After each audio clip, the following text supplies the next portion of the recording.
วัสดีครับมาพบกันแล้วนะครับกับข้าวพยากรณ์อากาศบริเวณภาคใต้ฝนตกประจำวันจันทร์ที่20กรกฎาคม2519นะครับมาแลลักษณะอากาศวันนี้พร้อมๆกันเลยครับ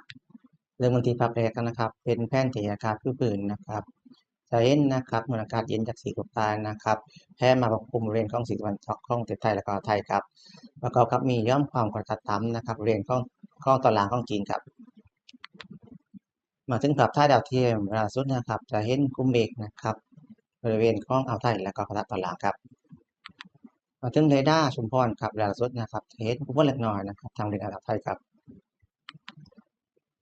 มาถึงเรดาร์สิ่งพานะครับปรับปรุงฝนนะครับเล็กน้อยถึงกำลังแรงนะครับเรนอ่าวไทยนะครับแล้วก็ทางจังหวัดยะลานาทิวาสปัตตานีครับ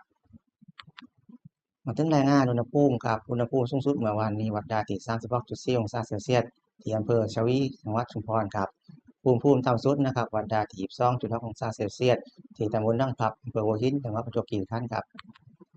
มาถึงรายงานปริมาณน้ำฝน24ชั่วโมงนะครับ7โมงเช้าของเมื่อวานจนถึง7โมงเช้าของวันนี้นะครับอุณหภูมิฝนนะครับเป็นแห้งๆนะครับเล็กน้อยนะครับวัดปริมาณฝนสูงสุดได้ถึง38มิลลิเมตรนะครับที่อำเภอปะแซจังหวัดสุราษฎร์ธานีครับ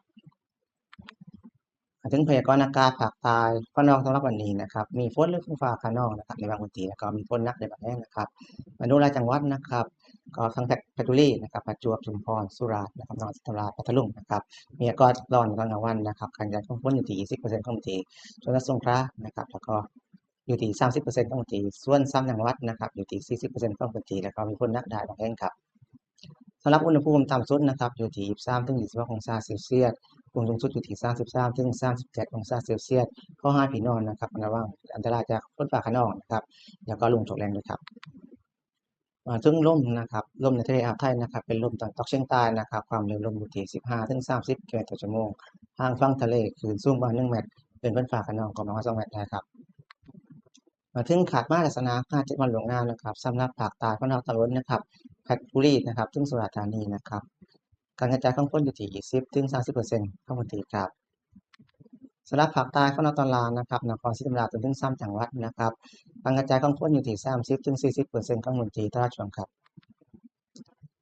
ทั้งหมดนี้นะครับคือข่าวพยากรณ์อากาศบริเวณภาคใต้ฝั่งตะวันออกนะครับขอบคุณมากต่อฉากสวัสดีครับอุตุนิยมวิทยายุคใหม่แจ้งข่าวฉับไวใส่ใจปวงชน